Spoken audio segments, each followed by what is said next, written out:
Want to play chess online or learn how to improve? Join us at the #1 chess destination in the world, chess.com. With hundreds of thousands of people playing at any moment, you'll quickly find a game with someone at your level, whether you're a total beginner or a grandmaster.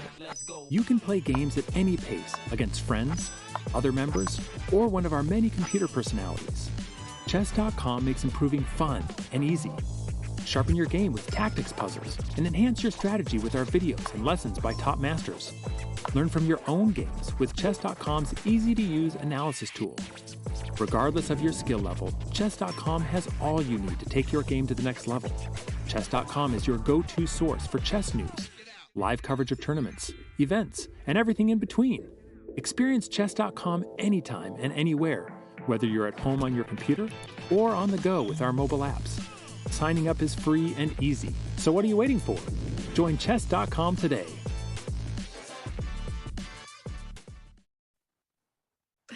Welcome everyone at FIDE Grand Prix 2022, first leg and the finals. Today we do have tie breaks of the match between Hikaru Nakamura and Levon Aronian. And I'm pleased to welcome my co-commentator, Grandmaster Daniel Naroditsky. Welcome, Daniel. Ketty, good afternoon to you. And top of the hour to everybody. This is the day. This is the day when everything is decided. This has been such an interesting, long tournament with so many epic matches. But Hikaru and Levon, they're going to have to put the nerves aside. You know, they're going to have to forget what's on the line because, Ketty, there is a lot on the line today. And may the better player win. I agree with that, Dania. And besides the Grand Prix points, which is the most important in this tournament, and the money prize, there is a title. And that's the title of to be called and to be winner of the Grand Prix. First, let's take a look once again at the Grand Prix points. They're fighting for the winner will get 13 points and the runner-up will get 10 points. There is 3 points difference. People might say it's just 3 points. What's so big deal with that? But guys, it's a huge deal even with 2 points in this tournament. So very important Grand Prix points they are fighting for, but that's not the only thing. There is 24,000 euro for the winner of this game and the tournament, while runner-up will get 18,000 euros.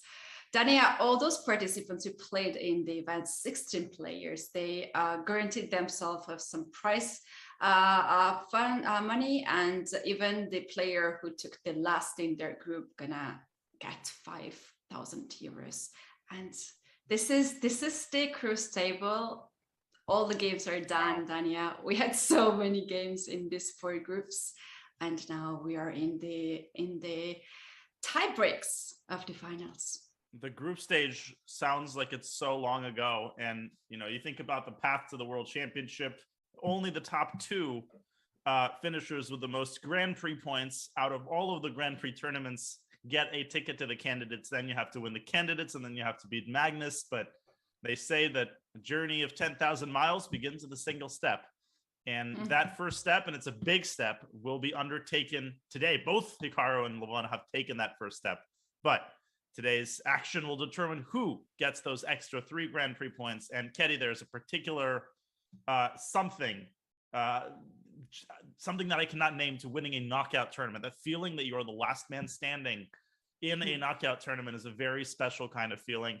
I've heard players talk about it in the context of the World Cup, and there's a particular kind of pride that the winner is going to feel. And the time control, Ketty, time control, very important. We start with 2 rapid games, 15 minutes plus 10-second increment. If that goes 1-1, 2 draws or 1 win each, 2 blitz games, 3 plus 2, 3 minutes, 2-second increment. If that goes 1-1, then we have an Armageddon, which we still haven't had this tournament.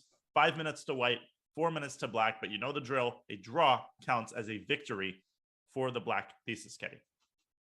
Yes, Dania, and I cannot hide that I am a person who wants to see Armageddon every time there is a chance.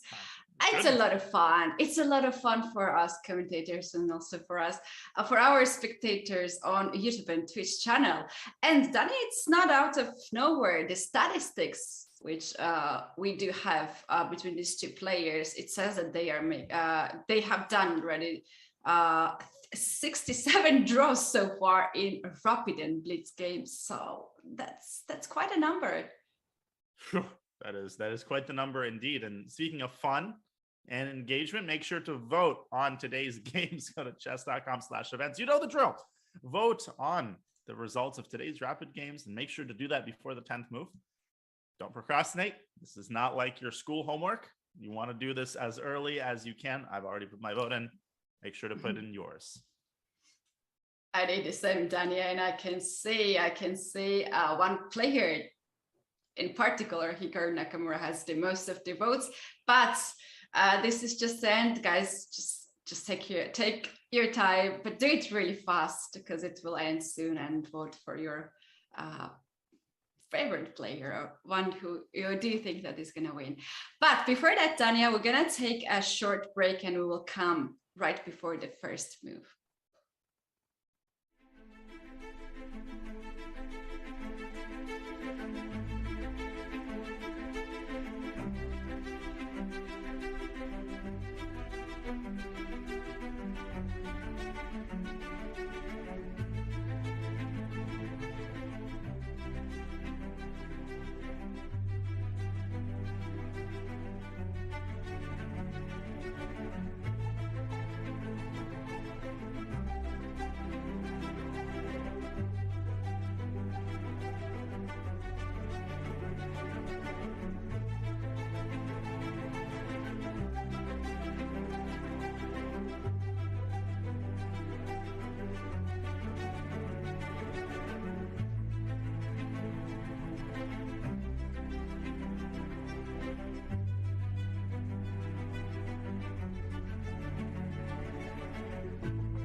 Welcome back, everyone. This is just 2 minutes before the start of the game, and we do have some news.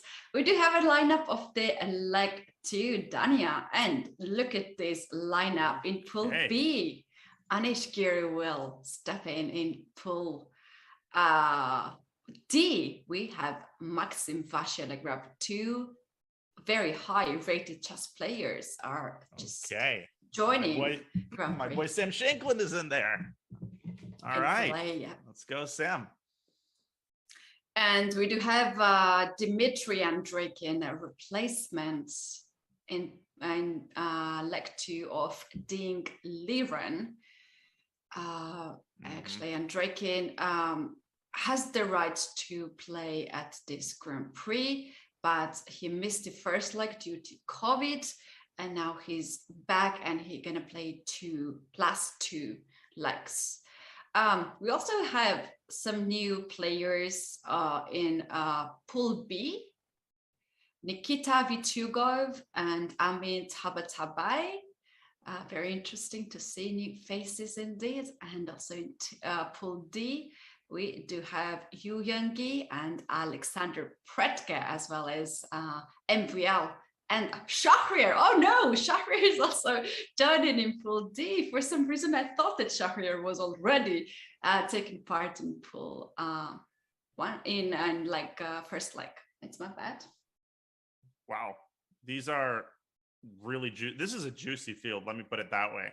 So many players from so many different generations and countries and rating groups, and they're all melded together. And this is what I think makes the Grand Prix series so fascinating. You have the clash of Shirov against Grishuk against Bakro, the older generation, and then people like Sam Shankland, my childhood friend, of course, who I'll be following very closely.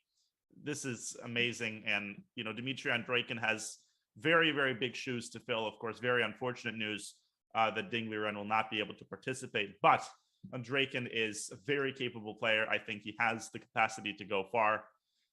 Ketty, and players who don't get quite as much airtime, like Alexander Predke, who's a very strong Russian grandmaster, but probably not a household name among the chat. I was going to make some obscure joke about ancestors because his last name sounds like the Russian word for ancestors, but I won't do that because it's too early in the morning for that. It's too early. It's too early. We need to warm up a bit, We need to see at least the first rapid game in this match. Exactly. It's interesting facts. Let's go back to our lineup in leg 2. We have Yu Yuangi from China, but no Ding Liren, and there was some speculations with that, as they are both players from China, but at least we have one Chinese player in here. Well, we do have the first moves, and they are playing so fast. They are playing at bullet rhythm here, and they're executing the main moves with Uru Lopez and Levon Castles. Let's see if Hikaru plays the anti-marshal. He does. H3, Bishop B7. This is all very, very normal, and they're following, Ketty, the line from the first game, and Aronian deviates with D5. And Hikaru doesn't take the pawn on E5. Okay, A4. Knight D4. Wow, look at the rhythm. Knight BD2. I mean, they're following a pretty common line. I see a handful of games in the database, Ketty. I don't know too much about this line, though. Yeah, there are some games, quite a lot of games, but they play so fast. I'm not even wrapping my head around what's going on. The E5 pawn has been hanging wide open for the last couple of moves, and White has not taken it. Now I see that there are 2 games here, one of them with knight takes C5 and one of them with A takes B5. Now, what's interesting, Ketty, is that White has given up his light squared bishop. If you notice, after knight D4, rather than knight takes D4, which is popular, Hikaru playing knight B to D2. And in return for the bishop, he's gotten control over these queenside squares, C5 and A5. But still a very committal decision. Knight B4 by Levon and Hikaru. He took on E5, Levon immediately met it with queen d5. They can make a draw knight f3 now because there's a big diagonal there. The queen and bishop are creating checkmate on g2. And after knight f3, there is a move queen d7 because the bishop on e7 is hanging. Knight d5, queen d5. There was one game and it ended in a draw. Was it a grandmaster game? I doubt that. No, I'm putting you on the spot. How do you not know which game followed this incredibly obscure line on the Ruy Lopez? Come on, Getty. You didn't do your research. I'm gonna get in there. F3 though, Hikaru deviating from that line. Ooh, that is a very committal move. Okay, the one which was played was 2,500 player, 2,600 player was a draw, but it was a Maxim Vassily Grand vastly so played and white won that game. They continued, they didn't repeat it. And yeah, white won in the end. Wow. So F3 played by Hikaru, and you're saying Wesley and MBL followed, played F3. Well, and here now bishop d6, and the idea is that if you go knight on g4, there's bishop g3, and this bishop dominates the king side, dark squares, and white will have some struggle to develop the pieces on the bishop and the rook on the queen side. Yeah, I mean, black's compensation here is pretty evident. It consists of the two bishops. And as you said, Katie, the move F3 greatly weakens the dark squares around white's king. But Hikaru, judging that, you know, this very strong knight on e5 coupled with this extra pawn, in a rapid game, this is a very interesting approach. You grab the material and you dare your opponent. You force your opponent to prove it. And proving it, Katie, takes a lot of time. It's hard to prove it. They don't have much of the time, only 15 minutes, and they have 10 seconds agreement. That 10 seconds is also not much of time. Danny, after bishop d6, white in fact has two moves. White can play d4 to guard this knight this way, but then rook a to d8, black has very good compensation for pawn, and yeah, black can play that one. Or instead of d4, just to play knight g4 and bishop g3 is the black's next move. Yeah, and then I see that the game continued rook e4, attacking the knight. Queen dropped back to d6 in order to defend it, and also attacking the rook with the bishop. Now, what's interesting is that Levon took a pretty healthy chunk of time, and they are indeed following the first line you mentioned, bishop d6, d4. Hikaru still playing instantly, and Ketty essentially out preparing Levon in any Ruy Lopez position, but especially in an anti-martial, is an incredible feat, given how booked up he is in these positions. Yeah, agree with that. I agree with that. They are still following one game which has been played some time ago and ended peacefully after rook a d8, bishop d2, counterattack on the knight on b4, yeah, we had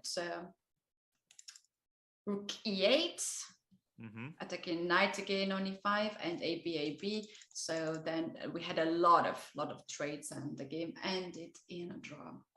And the game was Eric Hansen with white and Evgeny Tomashevsky with black. Who was white? I don't think that people in the chat have ever heard of that either of these players, but especially the guy with white. He doesn't scream or anything, right? Yep. Okay. And Eric, of course, is a noted Ruy Lopez expert himself. Okay, rook e8. And Ketty, this is apparently the novelty, deviating from Tomashevsky, who played rook a d8. And this move more directly targets the knight on e5. And asks white to make decision. White can still play bishop d2 with the same idea. If you take my knight, I'll take your knight on b4. Right. Or even play d takes e5, and you have to move your knight back, let's say to c6. So now the bishop transitions to c3, and black is going to have a very hard time winning back the c5 pawn. This is no fun. So what to do after bishop d2? Well, you probably could move your knight back to c6 and offer a trade of knights, Ketty. Does black have quite enough for the pawn here? I'm a little bit skeptical. You know, they're a pair of bishop, and the king side is a little bit exposed with f3, h3. It can be something. Maybe Levon has something greater than just to trade the knights. How about move like rook e6, rook g6 later, or f6 to kick the knight back? I like rook e6 a lot, actually. You're sort of preparing for, as you said, the opportunity to lift the rook. And, you know, the opening of the a file is not particularly dangerous for black because everything is kind of well protected. The knight is protected by one bishop. The queen and the other bishop defend each other. The engine, interestingly, Kedi, proposes the move bishop c8 here, which has a certain logic to it. Because if you think about it, the queen and the bishop have done their job. They have provoked f3, and now the bishop, moves on to greener pastures, maneuvering to f5 in order to put pressure on the c2 pawn. And if you're Levon, you want Hikaru to take on b4. You want to get the second bishop. I mean, 2 bishops versus 2 knights is a pretty fun material imbalance to have in a wide open position like this. So white to, I think, Danny, I just remembered the game of Hikaru and Rapport, where Hikaru had pair of bishop and Rapport, the other way, and Hikaru had pair of knights, but these knights were very strong, controlling the whole center, and Rapport had to offer a draw, in fact, resign the match. But this position is different. It's totally different. Black has very active bishops. The position is open itself, and the knights are not that safe at the central squares. Yeah, that's a very important distinction that you're making. In the Rapport game, as you said, the position was completely closed, the center was closed, and bishops struggle when there are no clear targets. But here, both bishops have a target. The dark squared bishop is aiming at the knight, and the light squared bishop, especially if it maneuvers to f5, is going to have a very clear target in the c2 pawn. So as long as the bishops have clear targets, you know, they're firing on all cylinders. But Hikaru, taking a pretty long think, if the timestamp is accurate, he's got around 12 minutes and 50 seconds as he contemplates how to defend this knight on e5 directly or indirectly with bishop d2. Yes, and also the fact that they were playing so fast until this, and now the moment the Aronian changed the move and there's something new, Hikaru took the time, and I'm sure he knew that game which was played before in this opening. Yeah, and it's I feel like Hikaru, he keeps dropping down at 12 minutes and then the time goes back up to 15. He definitely doesn't have 15 minutes. You know, if he's actually thinking here, I wasn't a math major, but I don't see how he could still have all of his time. Now, as for alternatives to bishop d2, what could be tempting Hikaru here? Well, one move that came to my mind is c3, attacking the knight and posing black with a decision. Black can still take the knight on e5, absolutely. But then white could play d takes e5. But Kedi, here, black's knight could travel to d3, and after he moved the rook, knight takes e5, and black has absolutely no problems there in that endgame. Hikaru takes on b5, and yep, he goes bishop d2. And immediately Levon responding with knight c6. Yeah. Immediately. I have a feeling Levon had this position yesterday at his computer. We usually sat at the chessboard, but I doubt they are traveling with the chess set. But they have computers with them now, and I am sure that he had this yesterday in his computer, and he knows what he's doing. Yeah, that knight c6 was played so quickly. And I think what Levon is saying here, and I agree, I think there's a high likelihood that he's still in his preparation. Apparently, the updated timestamps, Hikaru has 11 minutes and Lev has 14, which is, yeah, he's only spent a minute. Now, Kenny, after the trade of knights, I think it's important to understand that black is not necessarily going for anything super immediate. I think he's just going for positional domination. And your move, bishop g3, a move you mentioned in a different context, is still very much an annoying idea that Hikaru has to deal with. And he plays bishop f4. He doesn't take that knight on c6. Right. And look, the engine absolutely loves white's position. And I think that's because white has an extra pawn still, and there is obviously the way to keep it on the board. And now the tactics kind of favor white here. Let's say Lev plays f6. Here, Hikaru could take on c6. And at first, it may seem like after bishop takes f4, black has everything he wants. But what? Knight e7 check. And that's a fork, forcing black to give up the exchange with nothing to show for it. So white essentially threatens to trade two pairs of minor pieces in Ketty. With every single trade, black's compensation grows dimmer. I agree with that. That's a very strategical point when you have something extra, some material extra. It's better to trade all the pieces to limit your opponent with the counterplay and just win the end game. Yeah, I mean, knight d8 comes to mind as a way to avoid the knight trade, but this doesn't look like the most reassuring move. I feel like it's in Levon's style, though. The knight may be swinging to e6. Now f6 is on the table, although it's not that dangerous because the knight can always drop back to d3, simultaneously defending the bishop. Now, I think white is better, and I'm not sure if this was indeed preparation from Levon and he didn't consider bishop f4, or was he just playing really quickly? King h8, and Ketty, this is prophylaxis against this idea. Yeah. Levon enjoys to play king at the safe square.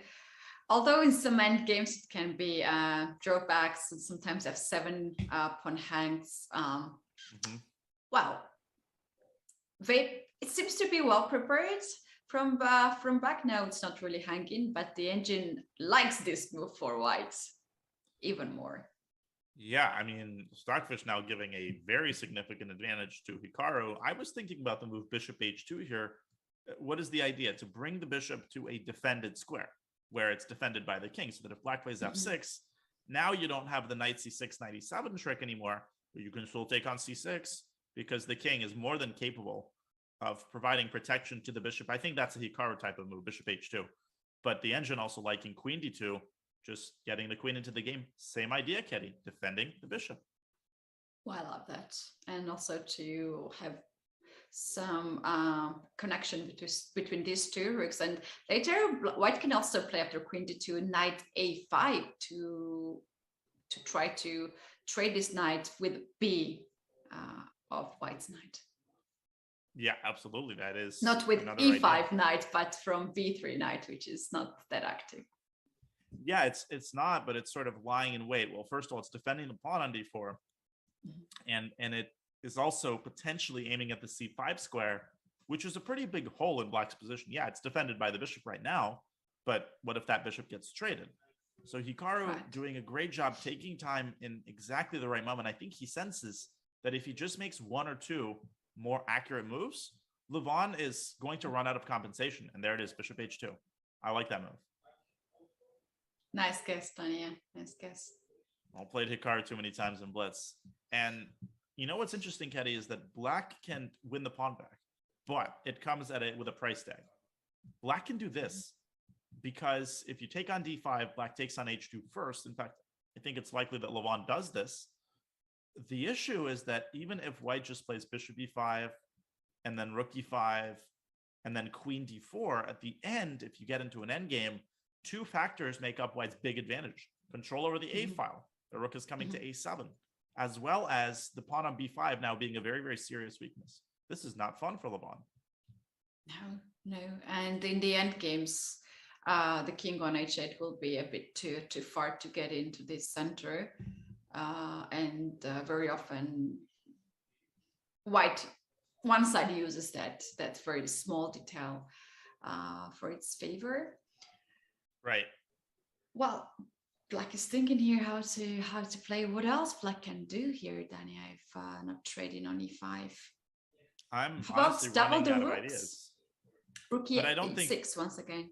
I don't know if you have time, because you see, now I'm already going to take on e6, and then I'm going to take on d6, and then I'm going to play queen d2 and claim that you have very limited compensation. Maybe a rook lift, getting maybe this, but that's a paper tiger.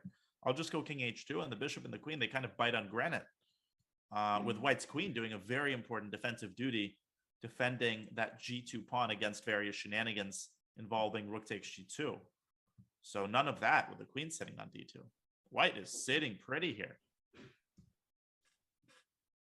Levon is using his time. I think he understands that the things are not beautiful anymore, as he's spending more and more time now. Yeah, the situation is dire. I think he has to go knight takes e5 and bishop e5. But the worst thing you can do against Hikaru is get a clearly worse endgame where he has no losing chances, where you're playing for two results. Hikaru loves those types of positions. I mean, who doesn't? Who doesn't? Yeah. Okay. Levon is incredibly tricky, as someone in the chat is pointing out, but this is the last thing you want, one of these types of positions. And Keddy, this just shows how dangerous it is to sacrifice a pawn in a rapid game when, you don't have the lines down completely. I mean, you get into a situation like this where your compensation's running out, so is your clock, and with every passing second, the situation getting more dire. I agree with that. It's in classical chess, you have some time to try so many things, to think more deeply, but here you don't have that possibility, because if you don't lose because of the bad position, you will lose because of less of time on the clock. So that's two aspects during this time format. And Levon bites the bullet. Knight takes c5, and that means he's going to recapture the pawn. He's going to win the pawn back, and he's going to have to try to make a draw in that resulting endgame, which is likely to occur. Yeah, I'm starting to think maybe that's the most practical choice here, at least to get pawn back and just to play that endgame. It definitely is. And the question now, Keddy, is Hikaru can trade queens right here. He can play queen takes d5, and then they'll get into bishop takes h2 is obligatory. Bishop takes d5, and for instance, you could even trade rooks and go knight d4. And again, due to White's control over the a file and Black's weak pawns, White has a very stable advantage in the endgame. But let's not pretend that Black isn't solid here, because he is. The bishop is defending all of these pawns. So that's one option. The other option for Hikaru is to trade on e5 and try to get the queen trade in a better version, where with Black's rook still sitting passively on f8. But the downside of this is that Black can decline the queen trade by playing queen e2. No, I think this is absolutely the right choice by Levon. Yeah, this is the best chance. He can keep the queens. Maybe he wants to keep the queen. Queen and knight are always very good duet together in the end game. And Dania, in those lines, if White captures the queen later, offers the queen trade, and if Black captures the queen, that point knight from d4 attacks the b5 pawn, and if Black pushes c6, the bishop on b7 will be just very bad bishop. Yeah, it's going to be buried, behind the rubble of Black's pawns. Black really wants the bishop on t5, as you're implying, so that c6, only empowers the bishop rather than buries it. Now, another big decision for Hikaru. He plays rook takes c5, and I think he's going queen d4 here. Yep, he goes for that line. And now a very, very important decision for Lev. Does he trade queens, which I kind of doubt? I think he's going to go queen g5. But Keddy, here Hikaru can essentially force the queen trade with queen c5.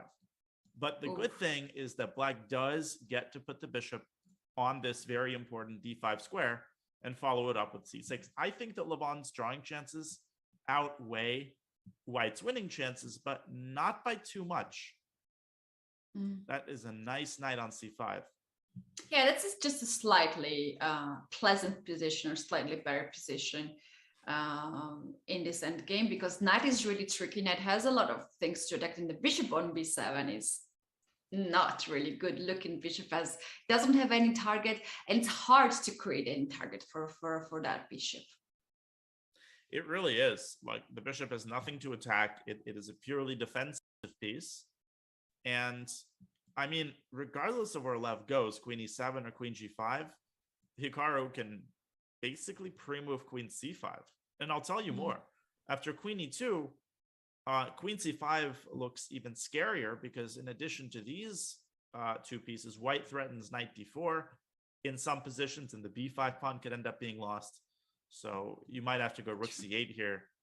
That's no fun. Knight d4, and then okay, black can give a check, but how are you going to defend b5 in this position? No, I think Love has to go for the queen trade. I think he should play queen g5 or queen e7. And additionally, this rook from a1 can get on 7th rank, attack the bishop and the pawn. White is not really worried of the back rank because those two pawns are really pushed and the king is free to go. And black has a back rank problem. He absolutely does. And that could cost him in certain positions. You think about it. Queen takes, if you think queen g5, queen c5, takes, bishop d5, you absolutely have to worry about back rank issues, and black might have to burn a tempo to play h6 or g6, and that could potentially be important. Rook a7, c6, knight d7, maybe swing the knight to b6. White's got a lot of attempts in this endgame. Levon still considering where to put his queen. Okay. Right. Big decision. And here. then after taking the queen on d4, knight takes d4, you don't really want to play c6. That just drops your bishop on b7. And for this reason, he just plays queen g5, and queen c5 is the move we suggest here. Yeah, I mean, I don't know about you, Katie. I don't really see Hikaru playing anything else. I mean, he can play king h1, but then black's rook comes into d8. I think this is the secondary reason Levon put the queen on g5. First of all, he's threatening bishop takes f3. But second of all, he is, I wouldn't call this a threat, but he wants to bring his rook into the game with rook d8. So this is the Hikaru's only chance to trade in a good version, and he does. There we go. Queen c5 trade and bishop d5. Yeah. But this is a bit better version for black, because the knight on c5 at least doesn't attack any of black's pawn for now. But can attack c7 pawn, for instance, rook a7, rook c8, and knight a6 can be the move. Knight b4 later. Yeah, I mean, and for that reason, I think black shouldn't procrastinate with c6. I think Lev should play that immediately. And yeah, rook a7 has been played. C6.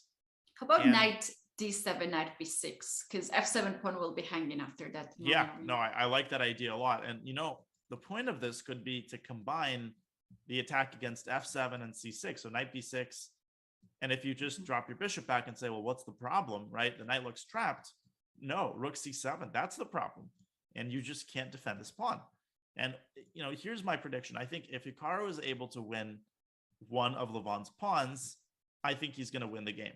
If Levon can find a way to keep all of his pawns protected, and I don't see an exact pathway, then he should be able to hold. And Hikaru choosing a different approach, but the same general concept, Getty, knight d3, and he's going to b4. He wants to clamp down on the bishop, on the pawn on c6. This is an incredibly nasty endgame for Levon. I like knight d3. It's a pretty move. You keep knight b4, knight e5, knight f4, knight can jump anywhere from the 3 square. Additionally, white can also just bring the king in the center. How about king f2, king e3, king d4? It's just pretty position. Not a bad idea at all. Even you can go to c5 and then go knight b4. Yeah. I mean, Hikaru is just, this has been a dominant performance all tournament long, and this is why he's such a hard player to face in rapid. He's just so practical, and he manages his time incredibly well, and this is precisely the kind of position you have to avoid against him, because he rarely lets these slip. The true task here for Levon, and he goes g6. There's no anymore this back rank issues, and he wants to play king g7 to activate the king at some point. Should be decent move, this g6. Yeah, and he's making some luft, so he doesn't really have to worry about the back rank at the moment. I think Hikaru is going to go knight b4, following his plan, and basically tying down black's bishop even further.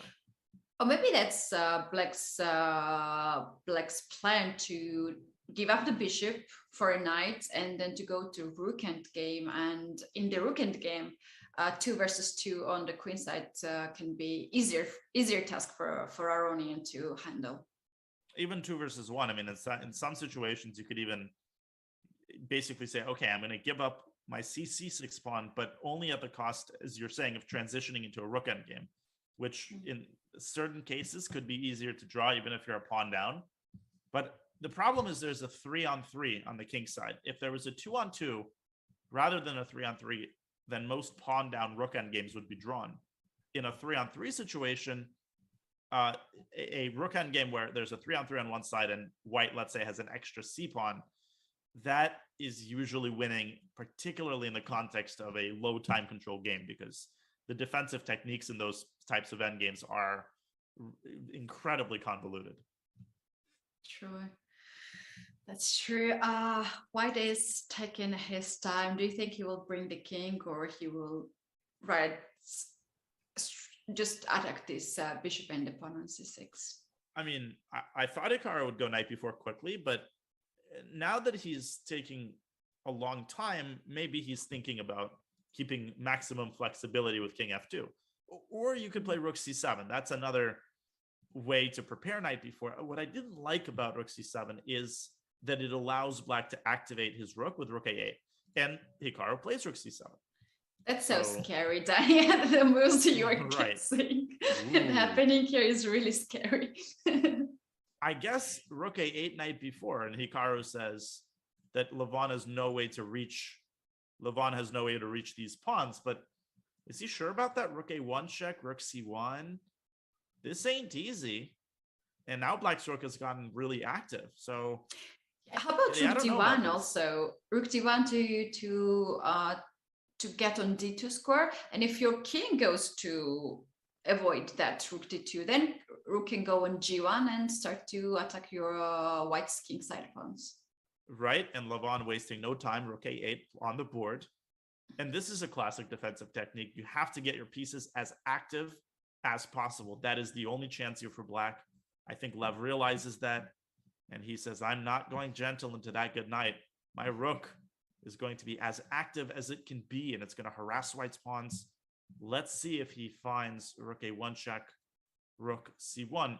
Ketty, the other thing I saw is rook a4 with the idea of going knight c6, rook c4. This looks like it wins the game for black, but no, it doesn't. Rook c8 check and knight e7, or knight a7, I guess, is more accurate because it doesn't trap the knight, with excellent winning chances in this position. So I don't like this for Levon.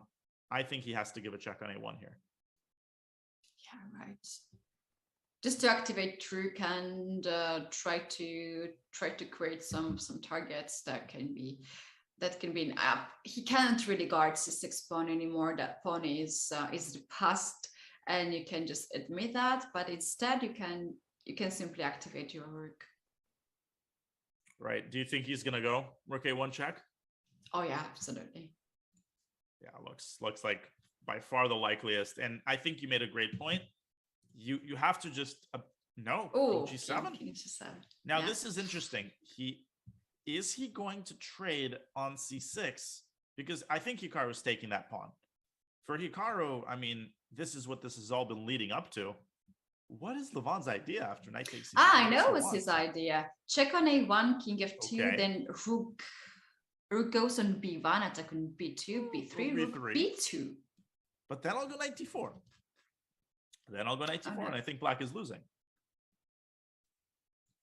Because rook c5 is now a threat, and I feel like you're going to lose your b pawn before rook c5, and no, not rook c5. That's not what Hikaru is going to do. Rook c5 and rook b5, and then I just come around and take your pawn. Yeah, I'm very puzzled here. I think that Levon might be going into the pawn down rook endgame, and he just decided that it's presents more possibilities, drawing possibilities, rook d8. And maybe that's the case. I mean, he knows more about these endgames than I do. You know what's significant here is the fact that white has played f3. That's actually a bad thing for Hikaru, because his configuration of pawns on the king side is not very conducive to these types of endgames, especially if Lev can manage to get a rook to d2, which he is doing, because it's going to make it very hard for white's king to escape the king side without either making further weaknesses with a move like g4 or giving up pawns. Very interesting decision by Lev. Right, you always want to keep this pawn chain starting from f2, g3, h4, and also for black f7, g6, h5. That's every pawn guards each other, and the king also guards the latest pawn. But now with this f3, h3, g2 will be always a weakness, and always something that black will look for to attack. Yeah, and I mean, of course, this is not the most accurate defensive technique according to the computer, but I would caution against trusting the eval bar. I actually think this is a very good practical chance. And here he goes. Hikaru goes g4, and he says, I don't want to deal with this pawn on g2 being a weakness. And you know what he wants? He wants to play rook c5, c3, and rook b5 just to capture another pawn. If he can manage to win the second pawn, then the game is over. He's got connected passers. Levon is probably going to go rook d2 here. I mean, that's kind of automatic. Yeah, just to cut the king on the back ring. I think the configuration Hikaru might be aiming for is b4, Ketty, and then c3, and rook c5. Now, black is going to park his rook on c2 so that anytime Hikaru takes on b5, Levon takes on c3. But in that resulting position, white can walk the king over to d1 and try to dislodge black's rook from the c2 square. Yeah, we'll see if that's indeed what he has in mind. Rook d2 played. So I'm predicting b4. We might have the two passed pawns on the queen side for white, and meanwhile black will capture f3, h3 pawn, and black will try to create a passer on the king side. So this can get somewhere. And it's not easy to make a draw here. In less than 5 minutes now for both players in an exceedingly complicated rook endgame. I can already tell that this is going to get juicy. No, h4. h4 by Hikaru. And perhaps Levon can take this opportunity to push his b pawn forward and try to force a transition and try to force the liquidation of the queen side. But after b4, Hikaru is going to go b3. He's not going to let Levon get away scot-free. h5. Levon meets him in the middle. Wow, that's a very brave decision to create a weakness on h5. White will also have a weakness on h4, but those b5 and h5, they're at the same rank, so white can start to capture both of them. Yeah, I mean, I'm really not sure about Hikaru's previous move. Now, they have a trade on h5. And Ketty, it's important to point out, rook c5 looks like it wins another pawn, but if you actually think about it, it doesn't, because if you take on h5, then black takes on c2, and that's an immediate draw. You have to resort to playing b3, and here Levon could even play f5, slicing through the rook's control of the fifth rank. And I think in this particular version, black's piece activity essentially guarantees him the draw. I mean, the king is super active, and the rook is just doing an amazing job guarding the second rank. I don't see why winning this. I don't know about this. Hikaru goes b4. No, but rook d4. Rook d4, c3, rook h4, rook c5. That's his idea. Oh, but apparently black draws with king g6. And if rook takes b5, rook c4 wins the pawn. This is draw, rook c5? Yeah, takes, and king f6 is a draw by this hair on black's chinny chin chin. This is so hard to calculate all this. Yeah, in a blitz game. But look at this. King, no, king takes c3. It's not a draw? Oh, it's a draw by a tempo. Look at this, by a tempo. f4, king e4, and black ties himself to the f5 pawn. But this has to be calculated by Levon. That's a really long line. But he's capable of calculating this. It's all completely forced. Will he and you need to have a good intuition for this too. Maybe cannot calculate all this move one by one because it's so complicated, but you might have some intuition to know that that's going to be a draw. That's a hard task though. If he doesn't find it, then the other decent move here is, again, I think, to play f5 so that when the rook comes to c5, it doesn't attack the corner pawn, it attacks the bishop pawn, which is much easier to defend with the king from f6. Levon, I can guarantee you he is calculating rook d4 right now. You can sense the cogs turning in his brain. 3.5 minutes. Will he go rook d4, or will he refrain from this incredibly forcing line? D4 looks amazing, but it needs a calculation, Daniel. How many moves? At least 10, if not more. And if you trade the rooks, you don't have a comeback there. If either the game is a draw or you lose, there's no other choice. Like, yeah, and it's so hard to go. Yeah, in the opponent game. You miscalculate, the game is over. And it's made even harder by the fact that Black has an alternative. Black can try to make a positional draw with the move f5. And the term positional draw basically means a situation where it's not a forced draw, but it's like in the pawn endgame, but a position where White has no way to make progress. And Black essentially one could think of as a fortress. Levon, though, down to 2.5 minutes. And at this point, he's invested a lot of time in calculating this. He's already in the opponent game calculating the last moves right now. Yep. Let's see. Well, now it seems like he's going to do it. I mean, given how much time he spent, we can guarantee you that he's calculating that pawn end game. Right. Okay. Big moment, 2 minutes for Levon. Will he play rook d4? This is the moment which reminds me of the interview of Vasily at this tournament.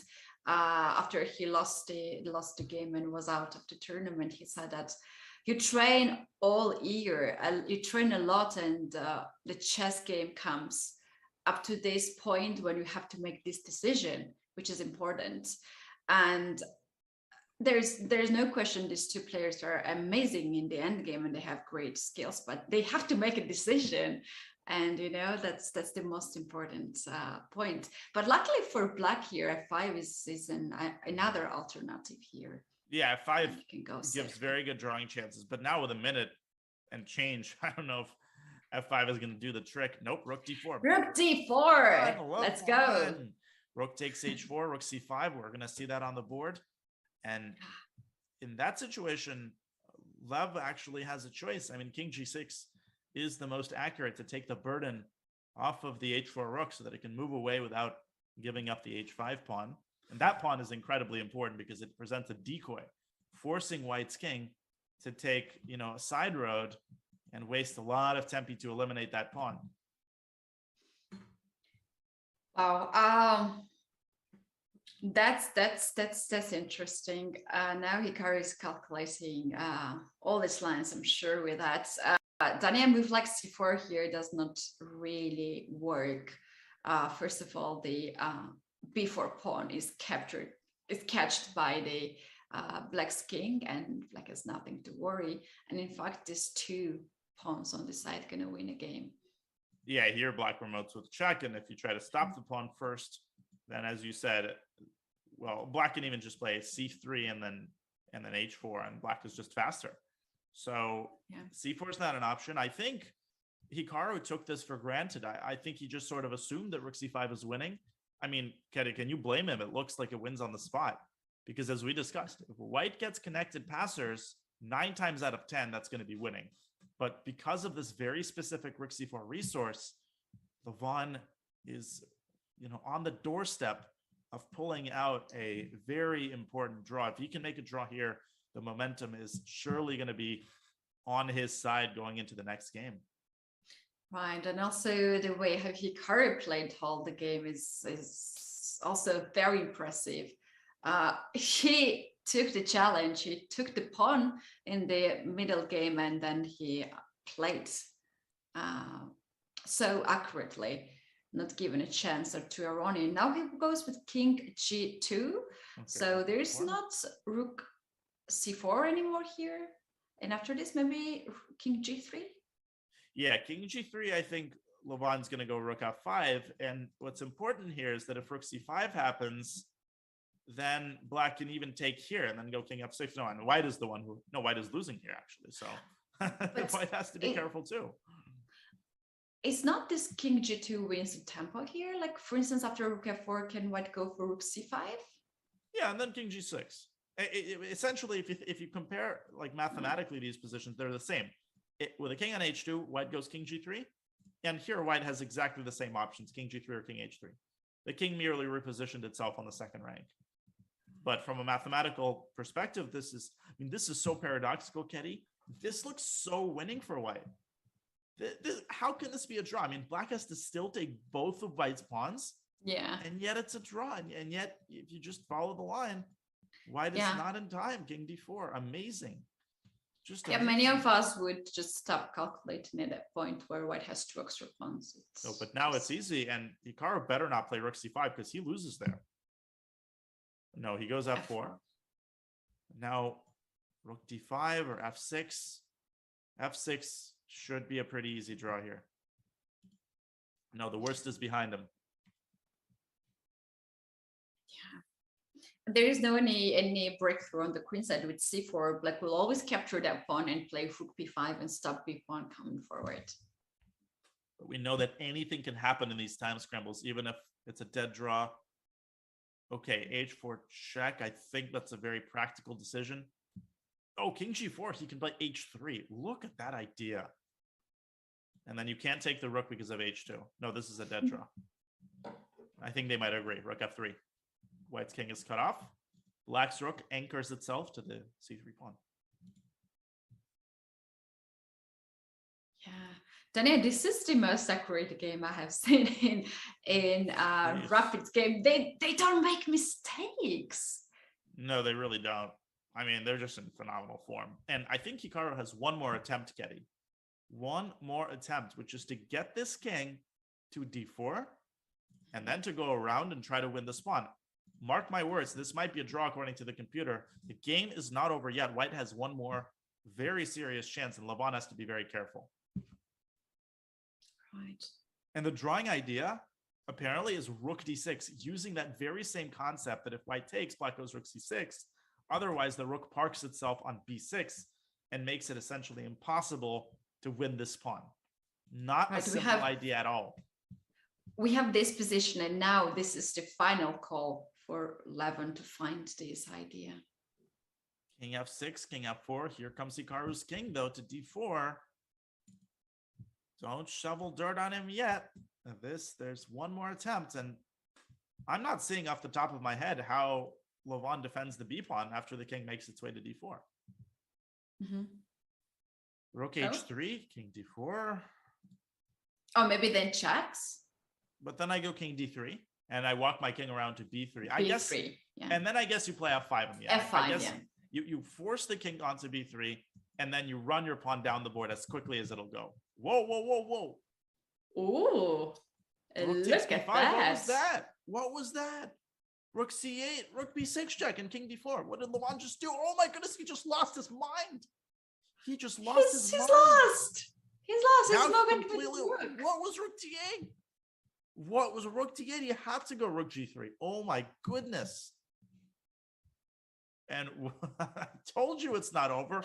Levon panicked completely because he was losing the pawn. Now he should lose the game. Hikaru has connected passers. Levon has made no progress with his f-pawn.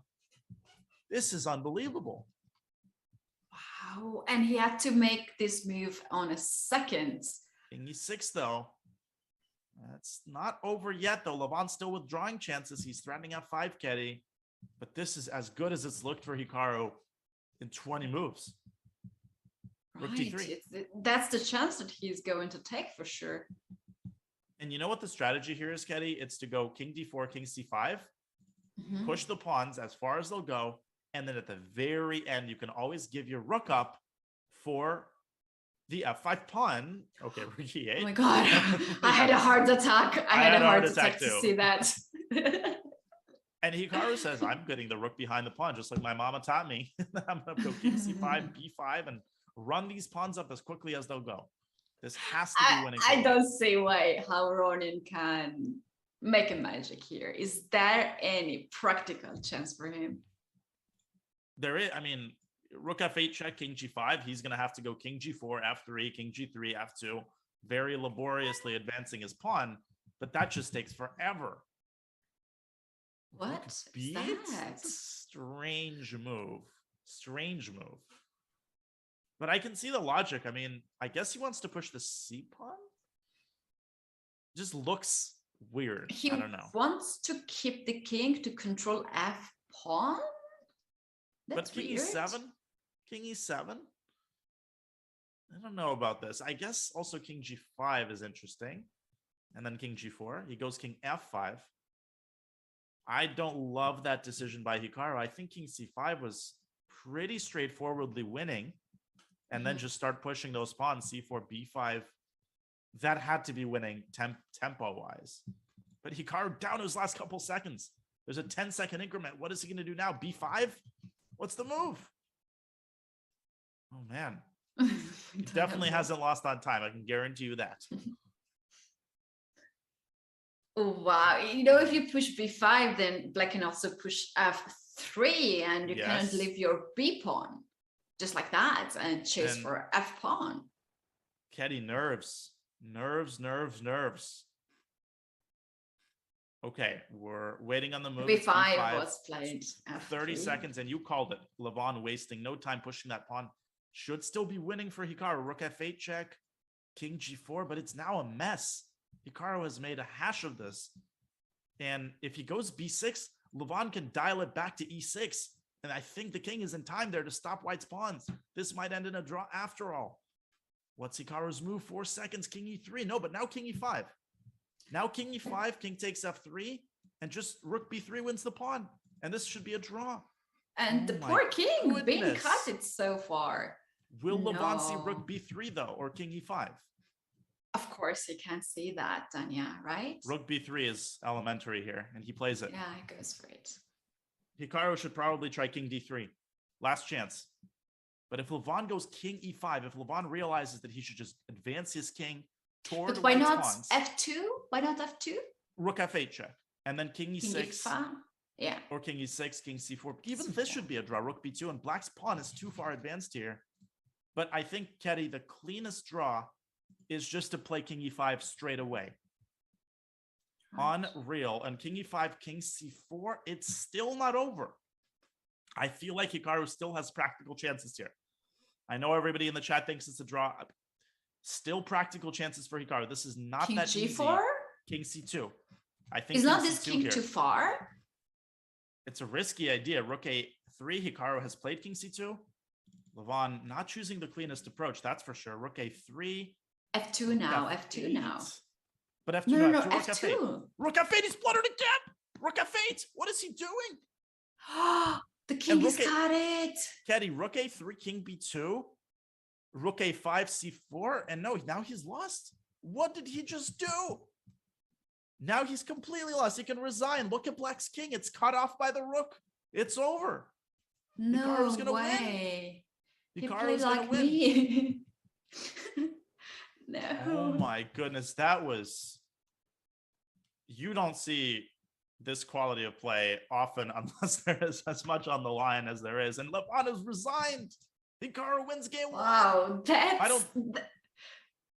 sorry, Dania, that's quite a disappointment. The moment we said that they played so clean game and they didn't make any mistake, in the end they made this very obvious mistakes, right? And Keddy, the draw was yielded by putting on this construction, king e3, c4, f2, and I mean, it's intuitively obvious here that this is a draw because, in fact, white has to be a little careful. Black's king is so close to the pawns. Just b7, rook b1, king d4. That's it.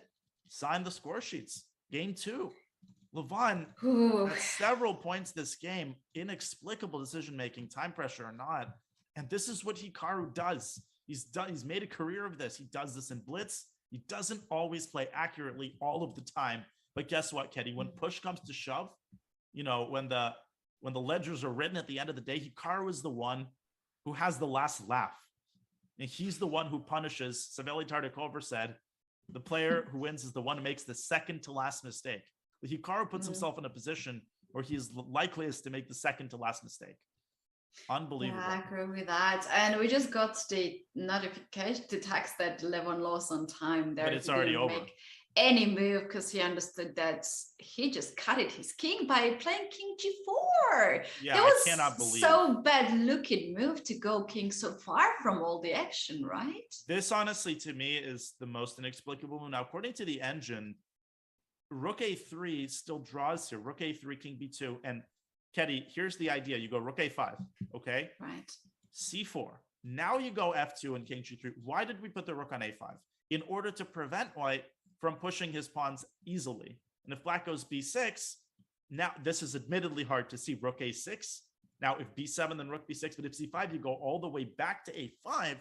And now it's a draw. You win one of the pawns just in time. c6 or b5 check. Yeah, this is losing, but why not to push king b3 to help the pawns, like instead of b6 there? I would be really afraid of that move. Rook a1, and as one should be, I would be really afraid of losing this too. This might seem like it loses, but we have the benefit of the eval bar. And let me say this, I've been critical of the players for the quality of play here, but let me make it very clear that with playing on increment, in this type of endgame is absolutely not easy. And the fact that there were mistakes is not just understandable. I would be shocked if there weren't any blunders. But some of these decisions, more specifically, particularly king g4, that is absolutely inexplicable. And even if we go back, Ketty, Levon put himself in a position to fail by not, I thought after h4, it's all over. And if we fast forward, rook d8 was so strange. d8, rook d1. That's how I sometimes walk without a Google map in the streets. Like right. This idea is really obvious. Push the king to b3. Now push the f pawn. I thought that Levon was going to go for this and perhaps go rook h8 to position the rook behind the pawn. Lots of draws, but at the end of the day, Hikaru Nakamura with the game 1 victory, and Levon has to win on demand with the white pieces in game 2. He has to put this behind him somehow. That's such a tough task for Aronian. It's not a joke to play on demand to win the last game. Wow, this might end until the Armageddon, which I did not really expect it. Well, Hikaru, he drew what he had to against Richard. Levon has the most monumental task of his tournament coming up. He has to beat Hikaru in a rapid game with the white pieces, or Hikaru Nakamura will win the first FIDE Grand Prix. Whew. Right. Dania, players are now taking a break. They are completely in shock, I'm sure, with that. So they all take some time. We're going to take some time. We're going to take a break, but people don't go anywhere because now Aronian has to go all in. He just needs to win, nothing else. So don't miss that. We will be back in a few minutes.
Welcome back, everyone, at the FIDE Grand Prix 2022 first leg, the finals. We do have the first result, finally, Dania, in this match. And Hikaru Nakamura is taking lead now against Levon Aronian.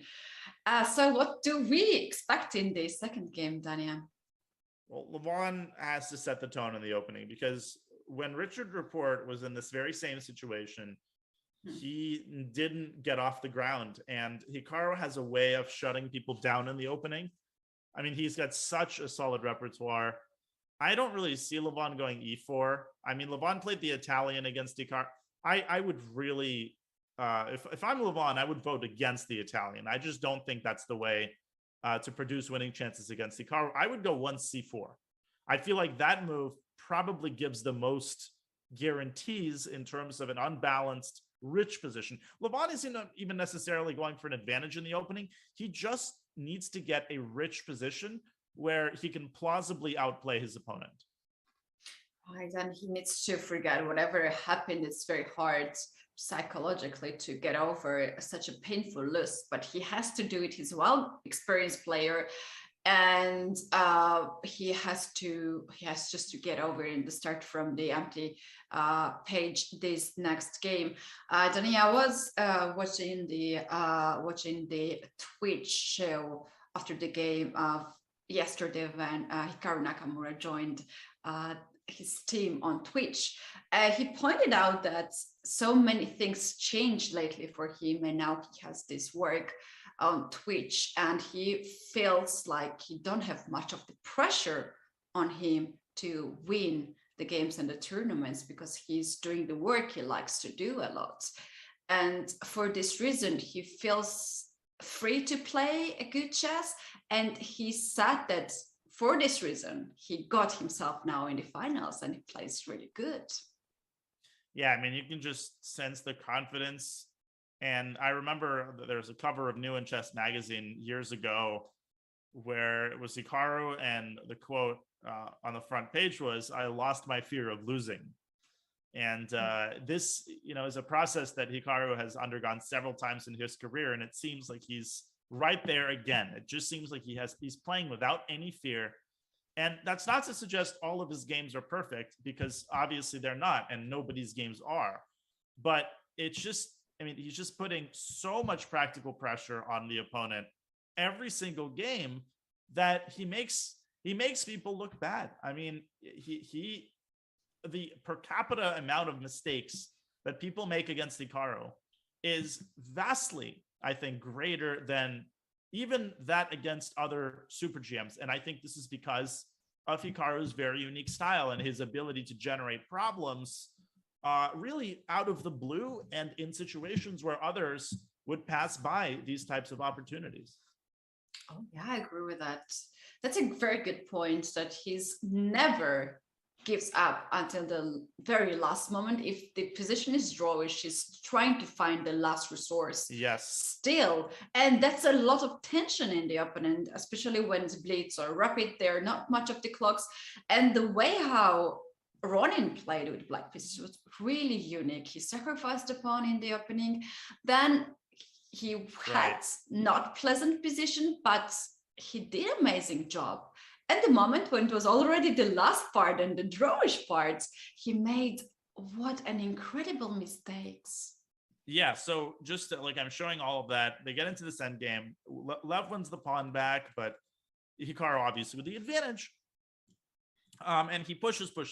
Lev decides to give up one of his pawns and get into a rook endgame with good drawing chances. Possibly h4 was a mistake.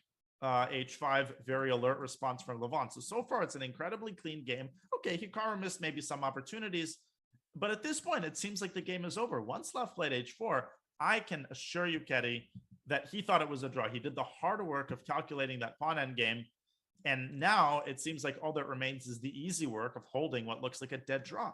But after king g4, Lev starts to panic.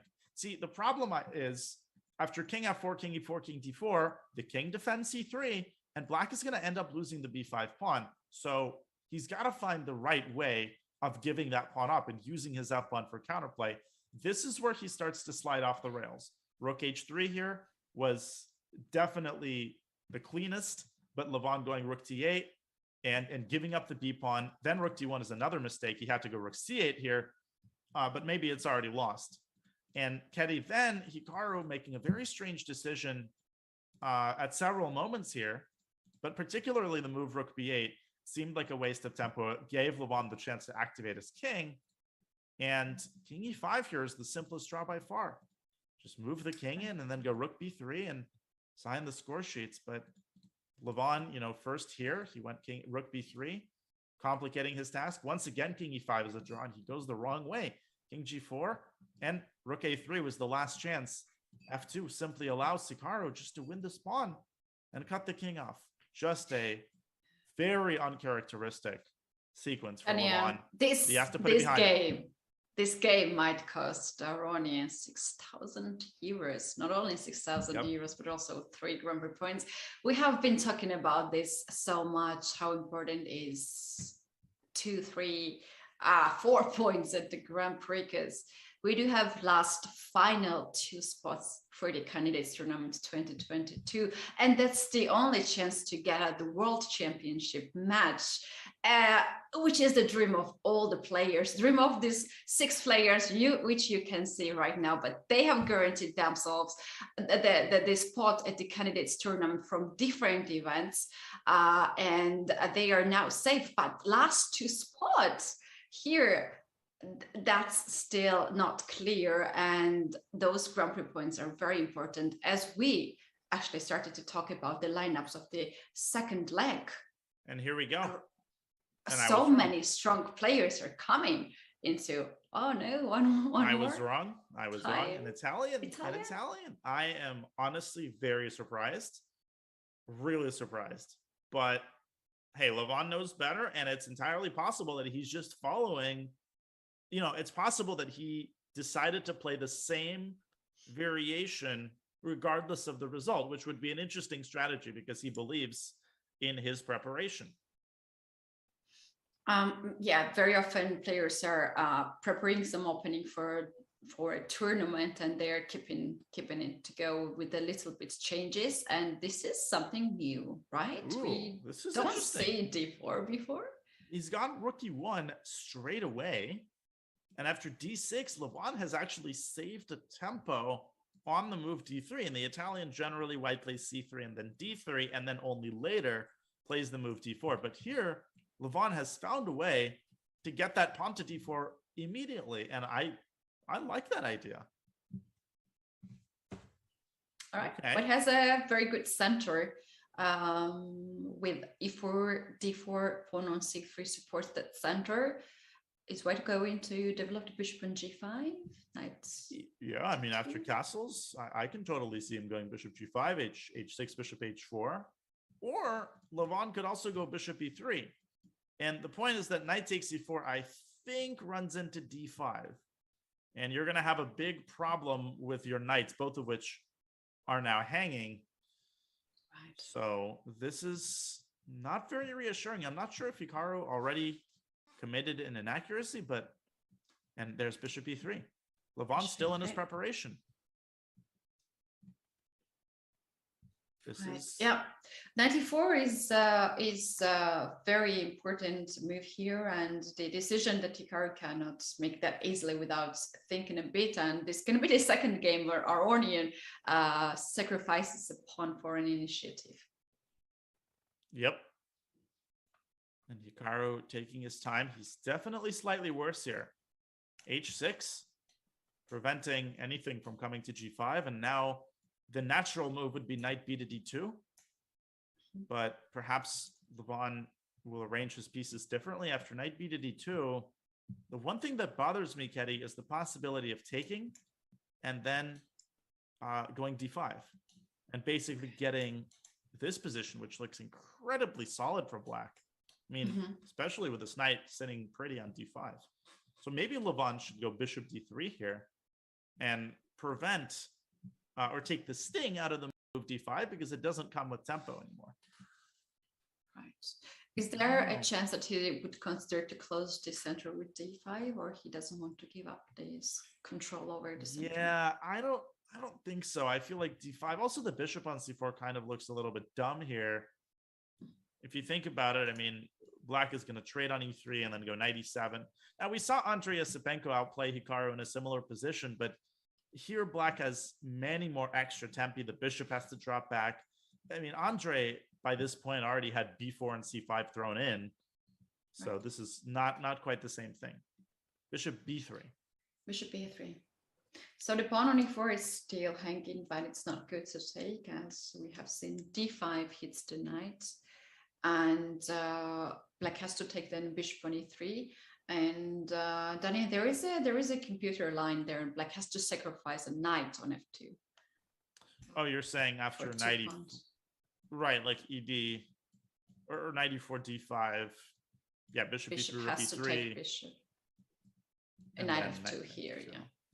And this is black can play this. Knight g6, f5. The game is not over here, but Hikaru this is not his definition of playing solidly for black when he only needs a draw. This would be a dream scenario for Lev. No, I think rook e8 here would make sense. Just improving the position, sort of waiting for white to put his cards on the table. And knight bd2 is going to happen. I'm almost positive Lev is going to go knight bd2. And by the way, in this position, black can consider taking on e4.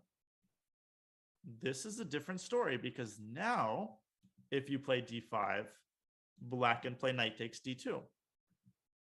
And if you play rook takes knight takes e4 first, then black recaptures with the rook. And white's not winning material here straight away. Yeah. Right. Now, I think this is a very interesting option for black. Take on d4 and take on e4. What do you think of this? Yeah.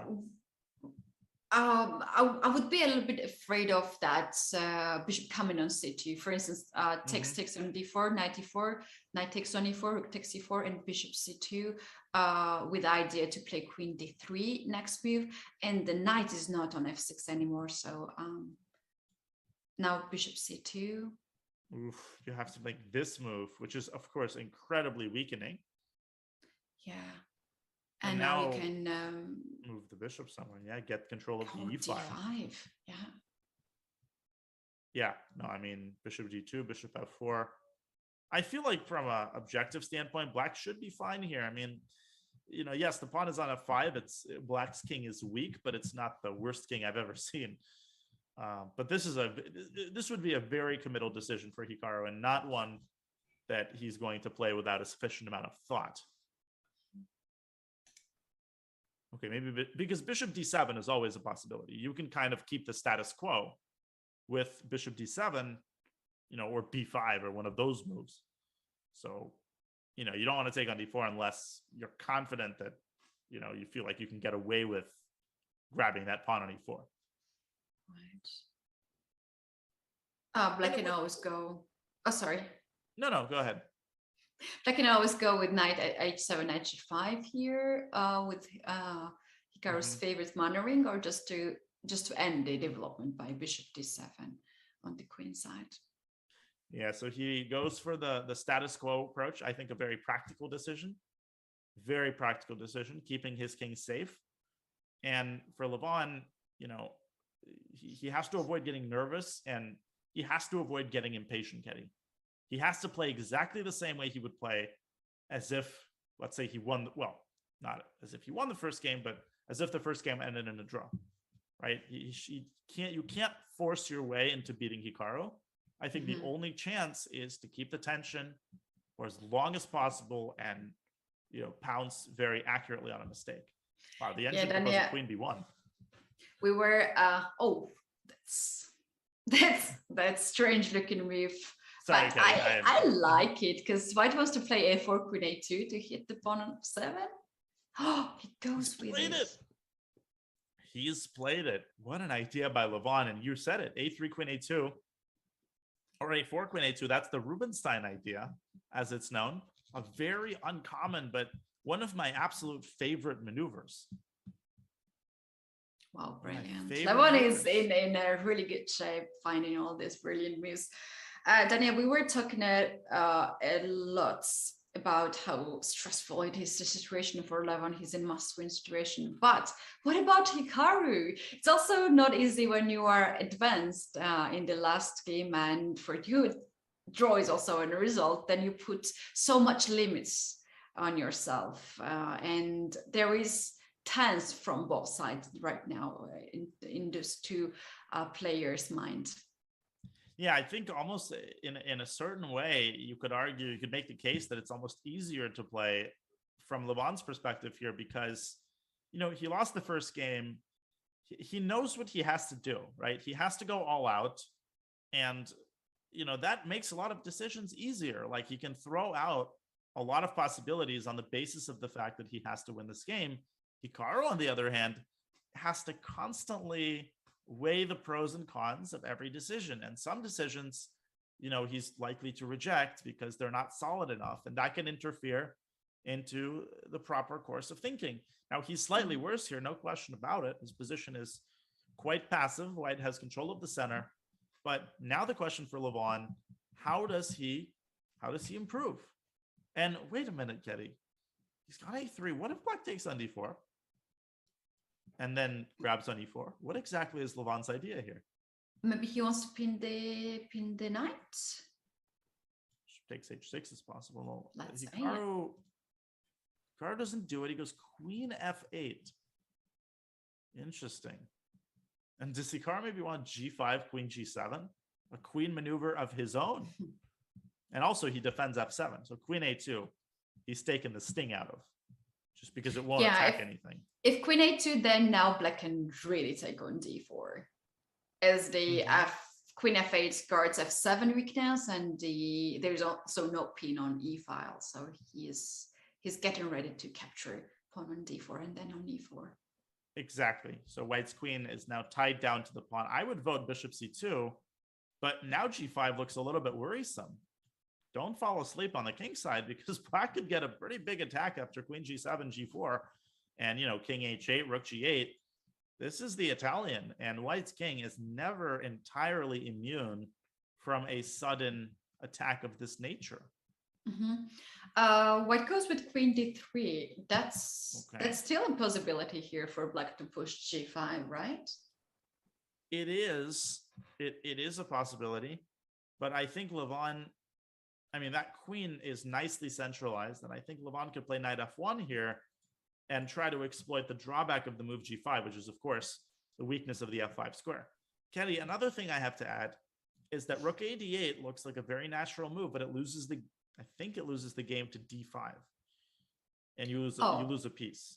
There's d takes c6 intermediate move, and c takes d7, mutual destruction.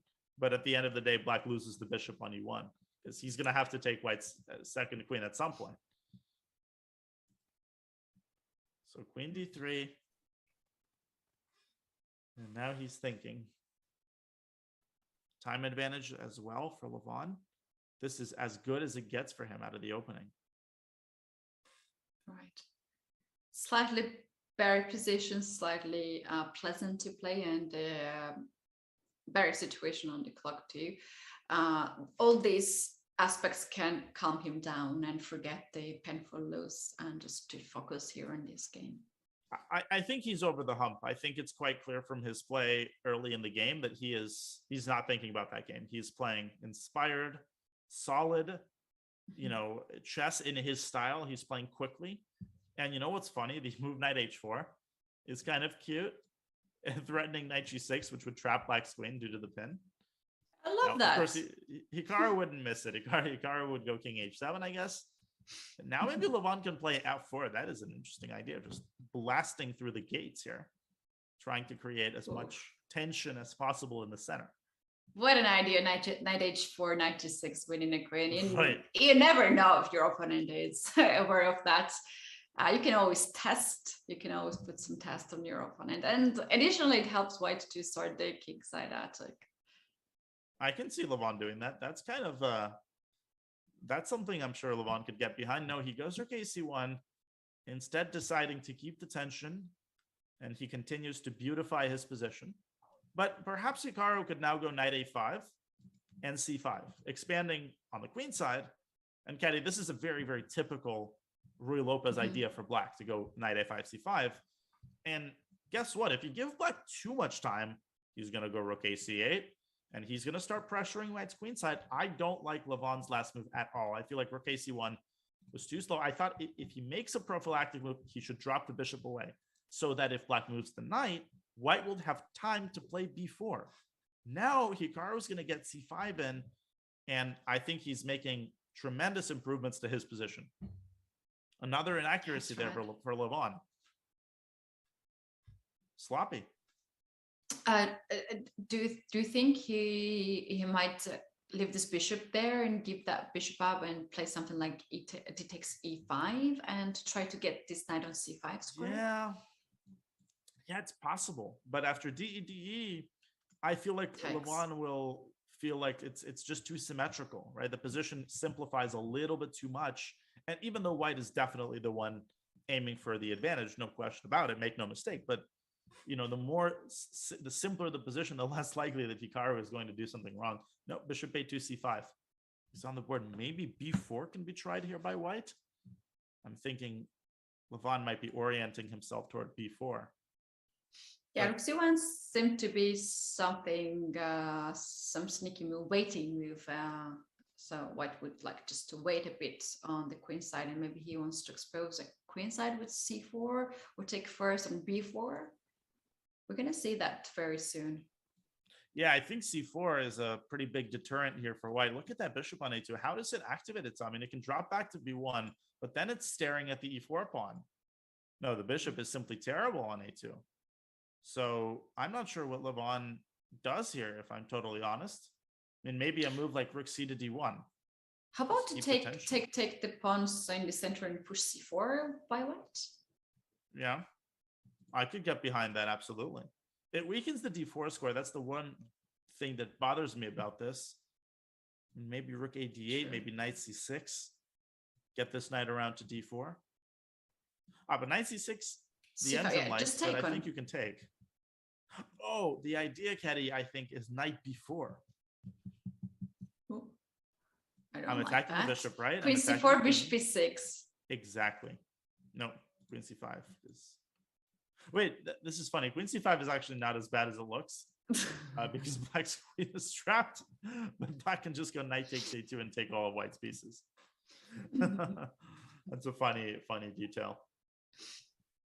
When you accidentally play a good move. Ooh, b3. I don't like that. It's not a great sign if you have to make that move. Now Hikaru could just sort of casually improve his position with the rook a to c8. Yeah, Levon preventing c4. I mean, I think that's the idea of b3. But the flip side is that the bishop is now kind of buried behind the rubble. Ugh. Rook a c8, rook a d8. I think Hikaru has several ways. He can bring the queen back to e7. I think it's done its job on f8. Pretty good turn of events here for Nakamura, who it seemed quite concerning for him just a couple of moves ago, but now it looks incredibly comfortable for black.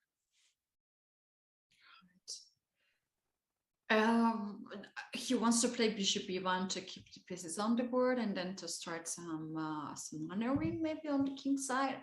But black is not really sleeping here. Black is very, very active on the queen side. Right. And I don't know what exactly white accomplishes with bishop e1. I mean, I agree. I think Levon has to try to somehow get things going on the king side.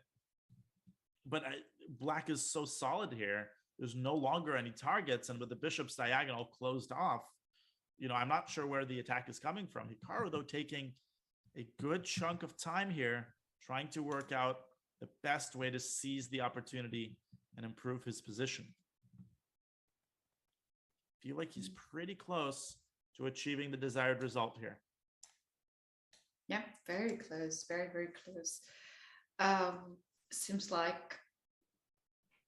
like black's pieces are extremely active in here, and there's not very clean plan here for white.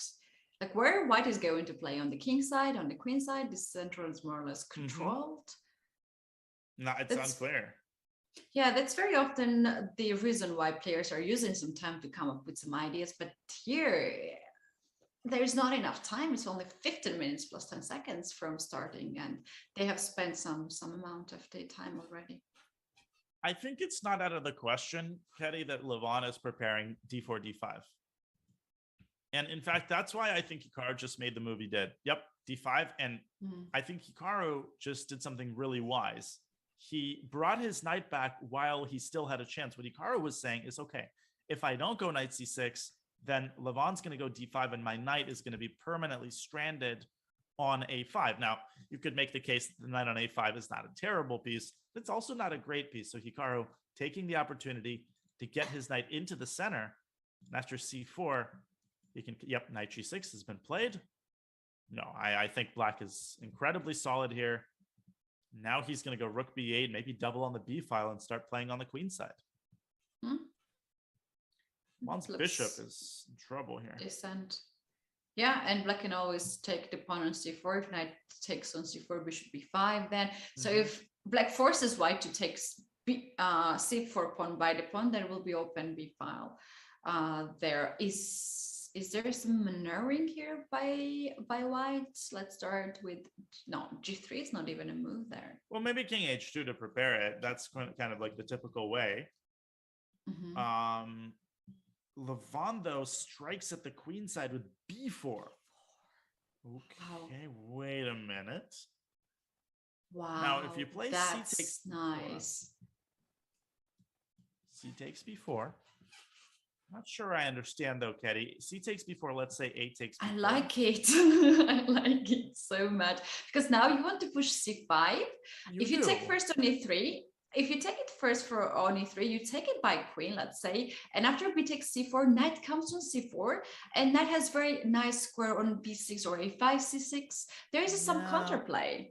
I agree. I definitely think white has play on the queen side. I also think black, if he gets his knight to f4 under the right set of circumstances, shouldn't really have too much trouble holding this position together. But let's see how Hikaru handles this. Yep, we have a trade on b4.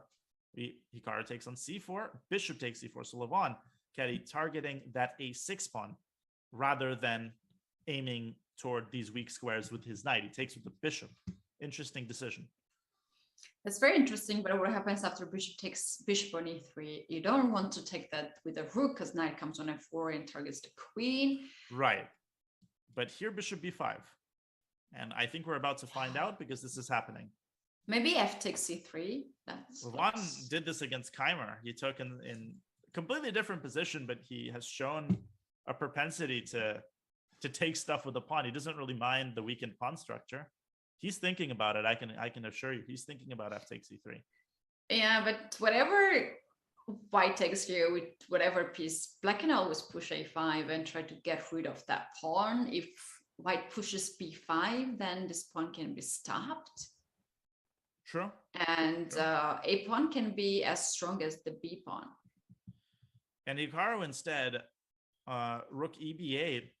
Now the queen side is so close to getting liquidated, and if Hikaru can win the b4 pawn, either trade it or win it, he can go queen d8, queen d6, that comes to mind, then he should have absolutely no problems holding the draw. For Levon, he has a chance. I mean, the a6 pawn is a weakness, and that's why I like queen d8, also because it prepares a5.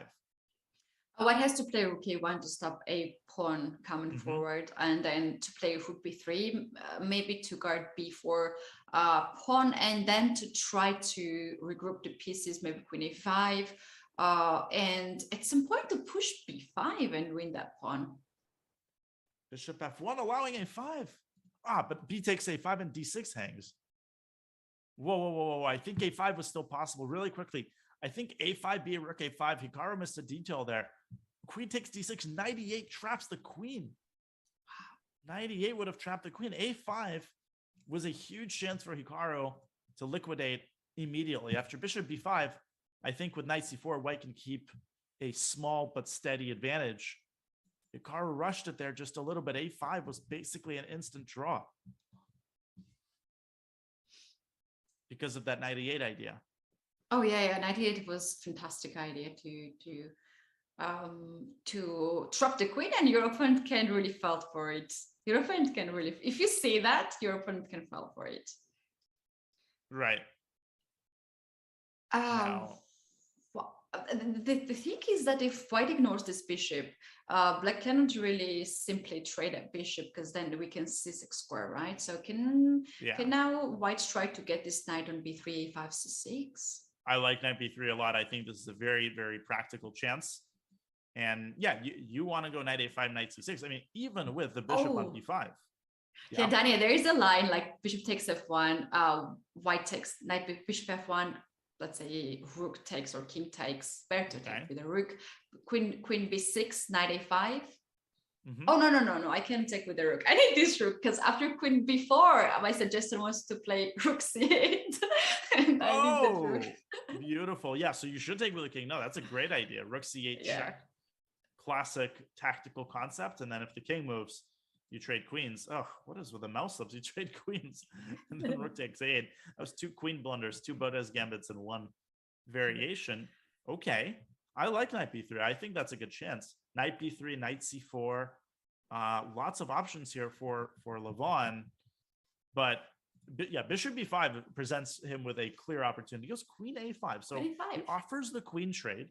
And what Lev is saying is that in the event of a queen trade, these 2 weaknesses are he's going to try to make Hikaru pay the price for it. Now, the margin for error here is tremendously slim. A lot of trades are happening. This is very close to a draw. Let's see if Levon can generate any chances in this endgame. Right. The thing is, white has to take now the queen, and bishop with the king, it's okay. And what white is going to do is to bring the rooks on a file. And now rook c6 also nice. Rook c6 makes sense. Rook c6 makes, whoops, not another mouse slip. That's 3 mouse slips out of 4 moves. What is wrong? But Ketty, our old friend, knight e8. Our old friend, I don't like that move. I don't like that move. Here comes the other knight, 2 retreating knight moves in a row. Our good friend Grandmaster Hess suggesting that, knight e8 retreating knight moves are the hardest moves to see, but Hikaru sees these ones, and here white is simply worse. Levon has only 1 square for the rook. We get a trade, and rook b8 picks up the pawn on b4. Black will not lose this in a million years. So what does Levon do? Does he go knight c4 immediately? Well, if you go knight c4 immediately, I think after knight e8, black should be totally fine. I think Hikaru is on the cusp of making a draw here. Rook b3. Rook b3, yeah, rook b3. Choice. Yeah, rook b3 looks but what good. about a5? a5? You can do a5, b5, a4. And if ba, then you take on e4, which is important. And the rook stops the a pawn. That's possible to have that pawn, right? Maybe this is the pawn that can create some danger. Yeah, but at the same time, if you look at how weak, I don't believe it, and it's because d5 is incredibly weak.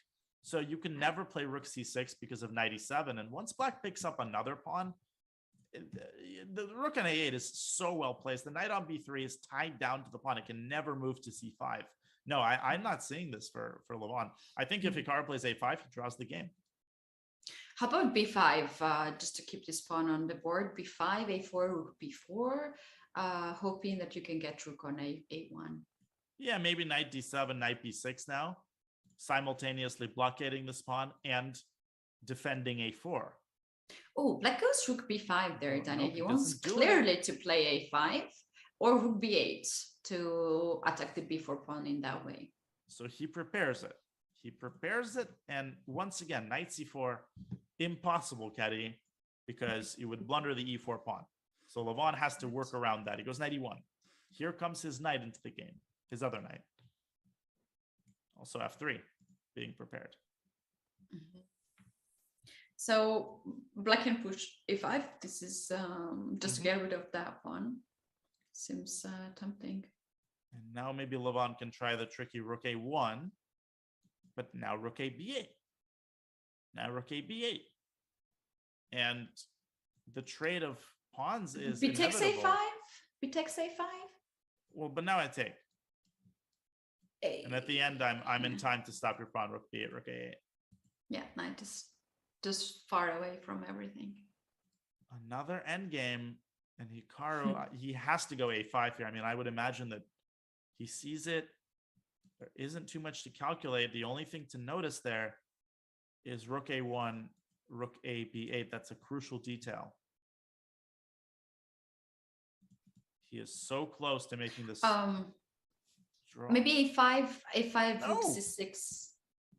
Why? Why so passive? Rook C6, A4. I thought, no, I think their black is totally fine. 98. It's solid?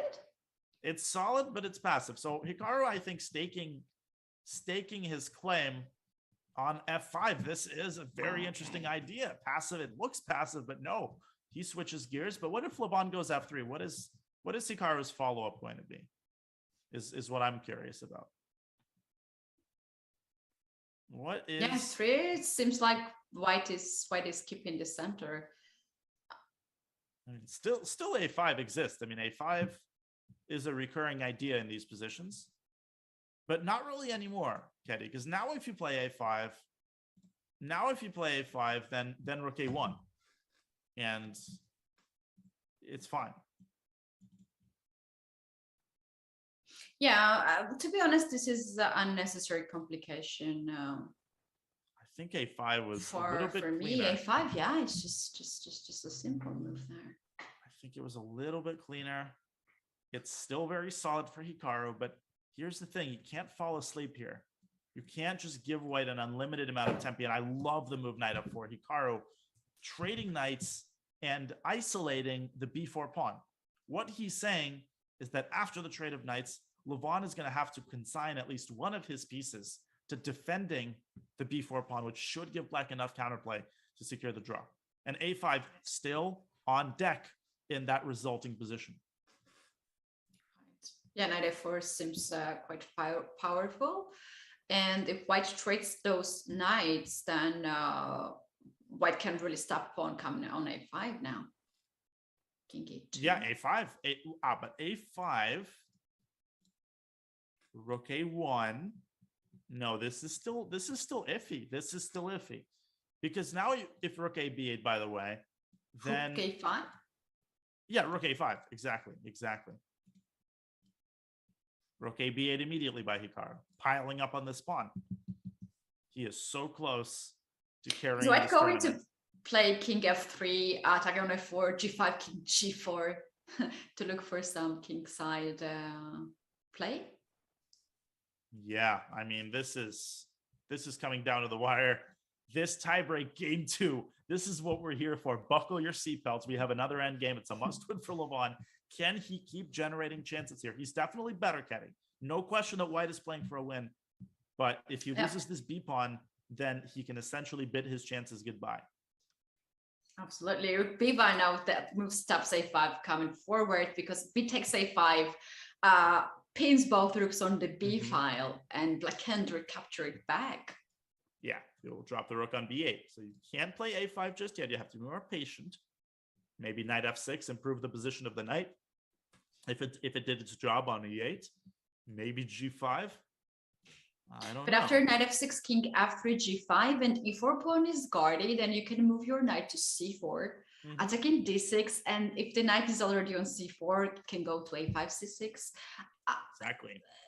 Slowly, black can find himself in huge trouble if he goes to be passive. Right. Let's not forget that black is the one with 2 long-term weaknesses, and Hikaru staked his entire position on the fact that he's got pressure on B4. But if white can deal with that pressure, which he has, Levon can focus on getting his knight to an ideal square. It is. Right. Will we see king F3? There's king D3 to bring this king on the king side, but to keep the king on the king side, where black has several more weaknesses like F4, that clearly wins the tempo, and we have king F3 on the board. Okay, G5 is forced. Right. G5 is forced, and then my guess is we're going to see knight c4. We're going to see knight c4, knight e8, knight a5, potentially. Yeah. You know what the issue is? Go ahead. Yes, Kitty. yes. If knight gets on a5 and c6, this knight from c6 not only squeeze the black's opportunities there, because there are some nested checks and the forks, but also guards b4 pawn and future a5, and potential a5 is done. So white can regroup the rooks on a file and try to win a6 pawn. Exactly. The knight will be defending that pawn. Knight c4, knight e8. This is all happening. Knight a5 looks real juicy. But knight a5, black's knight can return to f6, and black can try to attack the c4 pawn. So for instance, if knight a5, knight f6, knight c6, black plays rook e8. And guess what? White is in trouble. You can't defend this pawn. If you go rook e1, you walk into rook takes d5. Tactic, simple tactic, wins a pawn. So white is not out of the woods either. The c4 pawn is a target for the black knight and rook. How does Levon work around this? How about king g4, king f5 to activate the king? King g4, king f5. Interesting idea. This king can be checkmated or can checkmate. Right, exactly. It can be the checkmating piece, or it can get checkmated. You can do h4. both. h4. Undermining pawn chain. Yeah, that creates a weakness on g5. But rook c8 is on the board. Get out of here. Get out of c4. He wants his knight back on f6, where it belongs. Ultimately, black's dream, Ketty, if the knight teleported to e5, the tournament would be over immediately. Like if this knight lands on e5, under any circumstances, basically, black is, the position will be unlosable. No, I don't think Levon has anything terribly serious here. Because now if you go knight a5, the rook can infiltrate to c2 perhaps, creating even more counterplay. Now knight a5 has been played. Also knight f6, like the old idea. Knight f6, knight d7, knight e5. Although knight f6, knight c6. Oh, and then rook e8. We talked about that. Yeah, it seems to be the same position. Similar knight f6, position. knight c6, rook e8, and white essentially loses one of his pawns. Oh, how about e5? Because you are under attack. You have to take that pawn. Sorry, knight c6 here. Knight c6, rook e8, and e5. Yeah, I thought about that. Knight c6, rook e8, e5. But after d5, d6, Ketty, there isn't really a threat. My knight's stopping your pawn from progressing even further. I can just start advancing my own pawns. And I just feel like only black is playing for a win here. Right, look at this, what happened in the game. G4. G4? That's it. I think Hikaru's made a draw. That's a great move. G4 check, intermezzo. And here's the thing, Ketty. Regardless of where the king goes, the rook or the knight is going to capture the pawn with check. Levon has to play king f4. After rook takes e4 check, rook takes d4, we have a big trade. And Hikaru with an unlosable position. He is going to win the tournament. He is going to win the tournament. G4 check ends whatever remained of Levon's winning chances. Wow, yeah, that's funny situation when king is on f6 and the both rooks on f5th rank. This king cannot get out from 6th rank. And white is simply a pawn down. Black is the only one with winning chances at this point. Hikaru can force a draw whenever he wants. He's got plenty of time. Barring an absolute miracle, Hikaru Nakamura is going to win, is going to draw this game and win this tournament. Rook takes d4. Takes d4, takes f6, king takes f6, and rook d5. And obviously, don't forget that the rook is hanging. I was thinking about that briefly, but it's easy to forget it's hanging. Guess who didn't forget that it's hanging? Hikaru. Takes d4, takes d5. Levon might simply offer a draw here. And that would be you just chase the rook, give rook f5, rook e5. You can give d6 pawn. It's still a draw. Right. Yeah, you can give away. And there's a5. There's also a5 move. Just push that pawn finally. Yeah, I just don't see a single chance for Levon he might offer a draw in this position, or he might make a couple more token moves. Hikaru is not losing this game. Can you imagine, Dania, Hikaru has not played over the board classical chess for more than a year, and he comes with a huge victory. Obviously, and he is going to make a draw here. That's a great result. Yeah, I mean, showing that form is temporary, but class is permanent. And I think this narrative that Hikaru at some point became anything other than the incredible player that he always was is ridiculous. And just because, he's toned down his over the board chess doesn't mean that he's not active. He's active online. He's very much still engaged in the chess world. I think it's two entirely different kettle of fish to, on the one hand, be retired from chess, and on the other hand, just not play over the board. Over the board is just one aspect of staying sharp. And Hikaru has found ways to stay sharp in other ways. He's found ways to stay confident in other ways. And all of that is paying off in this tournament. Rook h5, I think, is simple and very strong. The rook swinging to h6. White could also get checkmated here, by the way. And he's down a pawn. All the chances for Aronian practically has been gone.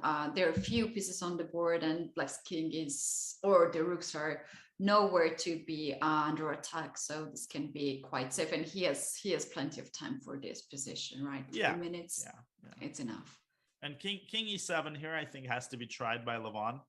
He has to get this king onto a square where it attacks d6. But I mean, anything draws the game for Black. Even you can start to give checks. Rook h7. Even this move. I mean, even just going rook f5, trading, and then going back to another mouse. Oh yeah. And then going back to b5, rook a5. Yeah, even this is a dead draw. Right. Okay. Levon taking the rest of his time here, but there is absolutely nothing that can be done at this moment. It's too late. Rook f4. No, but rook h6 check. Now he's losing. Rook h6 is there a checkmate? So the win is after king d8. Oh, beautiful. Rook h8. What a move. That's the move he's going to play. Checkmate. Unbelievable. Chat, he's going to play that. He's already doing it. He did it. He saw that in a millisecond. He literally saw that in a millisecond. And Teddy, if rook e8, then rook h7. Oof. And this is checkmate. Rook b8 is coming. Unstoppable. No. It's a ladder mate. King d8. And if Hikaru plays rook h8, he wins the tournament. He will win this game. There's also king. Oh no, there's no king to 7, but rook h8 is so tempting. It should be played. It should be played. Rook h8 ends the game. You cannot stop the discovery with checkmate. And we do have it. Is there anything he can't do? Was there ever any doubt? He wins the second game. He doesn't even draw it. He wins it. That is Hikaru Nakamura for you. I mean, he honestly left no doubt in the second game. He was worse out of the opening, and it's like Aronian didn't even come close, honestly. There was never the feeling that Hikaru was ever in any real danger. He demonstrates better nerves, better form, better preparation, better resilience, and all of these skills put together is what you need to win a tournament like this. 13 Grand Prix points and 6,000 extra euros. 24,000 total as Levon Aronian resigns the game, and it is official. Hikaru Nakamura wins the first FIDE Grand Prix of 2022. He is the winner of the first leg. He is the winner. Congratulations to Hikaru and his enormous number of fans here on Twitch and the YouTube. What a comeback in the overboard classical chess. That's truly the best comeback he could ask for. And he promised yesterday to his channel and his fans that he will bring the title back at home. And here we have it. Daniel, what's his opponents in the other leg should be avoid is to go to the tie breaks with Hikaru. That's obvious. They should not do it. No, you can't do it. He's a rapid beast, and you could say that fortune favors. Good players are lucky, as I think Capablanca was the first to say. And you could say, yeah, Hikaru could have lost to Yasipenko and then none of this would have happened. But guess what? Hikaru made the most of his opportunity. It's not like he drew Yasipenko and then it was smooth sailing after that. He had to beat Richard Rapport, you know, and then he had to beat Levon Aronian. And neither of those matches was anything but easy. Hikaru survives the initial group stage, and winning a knockout like this is really a monumental achievement. Definitely a good day for Hikaru fans. But Levon, he gets himself 10 FIDE Grand Prix points, and he puts himself in an excellent spot despite losing today, even though he's going to be disappointed. Absolutely. He's the winner of his group, and he had a truly awesome tournament. It was so easy for him to get at this point until the tie breaks. And he did get 10 points. That's not a small amount if he tries this, if he goes the same way as he did in the first leg, in the other leg. Then he truly will be the one of the candidates of the candidates. So that was really good tournament for Levon, and he is in a good shape indeed, as well as Hikaru. But the last game, tie breaks. This is the play of the nerves as well, and seems like today was the Hikaru's day. It really was, and we of course will have the recap for you. But first, we are going to go on a short break, and we're going to catch our breath. So don't go anywhere. We will still recap this tournament, and in particular today's highlights for you on the other side of this break. You are watching the FIDE Grand Prix. Hikaru Nakamura is the winner, and we will talk more about his victory on the other side of this break.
Welcome back to the FIDE Grand Prix. We congratulate Hikaru Nakamura for his victory in this tournament. But before we discuss further, it is time for your FIDE Grand Prix final rapid recap. And Kedi, Hikaru winning the first game of his finals match against Levon Aronian, putting Levon in a must-win situation. But Levon has the white pieces, and the game started off in a pretty positive direction for Levon as he opts for an Italian. Right, we have another Italian here in this match and this tournament, which seemed to be a very good choice for Aronian because he had a little bit better situation. Let's see how we got in there. Yeah, rookie one, that's kind of a surprise. Of course, D3 and C3 is the main line, but Levon essentially saving a tempo on D3. He goes C3, and possibly there was something inaccurate about the way Hikaru handled the opening. But as a result, Levon was able to go D4 straight away in one fell swoop, and he puts his pieces on great squares. The point here is that knight takes C4 walks into D5, and you're going to get into a situation where both knights are hanging simultaneously. So Kedi, things started off very, very well for Levon, and he continued playing well for a long time. We were impressed with the move Queen B1. Oh, Queen B1 was such a brilliant move. This move not only guards you for pawn, central pawn, but also there are some ideas to push A4, A3 and bring this queen on A2, which is perfect diagonal for the bishop and the queen. And for that reason, Hikaru deciding to get his own queen onto a defensive square, defending F7. So Levon switching gears a little bit, centralizing his queen. And this was an important moment, very important moment, because after B5, we thought Levon made a very sloppy move. Rook AC1, he kind of fell asleep here, not realizing that Hikaru does have a very concrete idea. It would have probably been a better idea to move this bishop away, either to C2 or to A2, so that knight A5 can be met with B4. But Kedi, the way Hikaru played it, the way Aronian played it, he gives Hikaru a very important opportunity to expand on the queen side. Dania, in that point, instead of rook c4, I loved more your idea, which you brought at the stream, to bring knight on h4 and to target the queen on f8 with knight to 6. Mm-hmm. If now black moves knight away or any other careless move, then knight to 6 wins a queen, which is stuck on f8. And, you know, white could also start to push f-pawn and start to create some king side attack. I love this move, knight h4.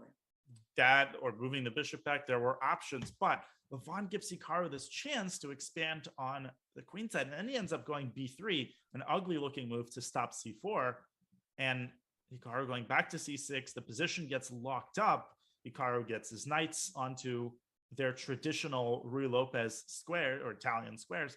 And here Levon going nuclear, exploding the queenside, trying to take the opportunity to create a permanent weakness for black after the smoke clears on a6. But the problem, Kenny, is that it's just not enough. That one weakness can be pretty easily defended. Black's position remains extremely solid, and Hikaru quickly getting his pieces, all of them, over to the queen side. We thought there might have been a couple of cleaner moves. For instance, a5 would have essentially held the position straight away based on this beautiful idea of going knight e8 and trapping the queen. This was missed by Hikaru, but at no point did he make any serious mistakes. He goes bishop b5 instead. No, he plays a quiet moves and the moves at which he is sure that there will be no any further counterplay. Here after bishop a5, white decided to trade the quiz with queen a5 and hope that there is something in the end game. But we had this kind of trade here, and black just brought the rook back on b8 and target b4 pawn, and rook b5 here is very good looking move, as now black reserves the chances to play rook b8 to attack b4 or to play a5 and just simplify the position. And let's once again remember, Hikaru just needs to make a draw in this position to win the title.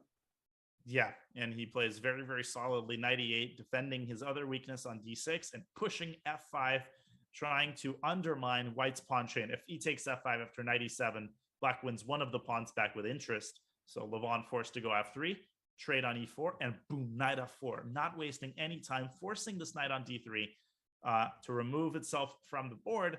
And with only a single knight on the board, Levon has a lot of weaknesses of his own to keep track of. This e5 square. Imagine what happens if the black knight reaches that square. Disaster. Hikaru, he connects his rooks, then he gets his knight into the game, links up his pawns, he keeps making improvements to his position. And at this point, Ketty, not much that Levon can do. He tries his best, but ultimately Hikaru is just too solid in this position. Right, and here what's very important, black has this resource to counter-attack e4 pawn of white, and starting with knight f6. And then rook e8 is another threat. We do have it. White cannot guard this pawn with rook e1, and then black's rook takes the d5 pawn, and that will be even two pawns. Then d5 will be also hanging. So that was not an option for white, and for this reason, he went for knight d4. And now that's the moment which I think decide this the result of this game.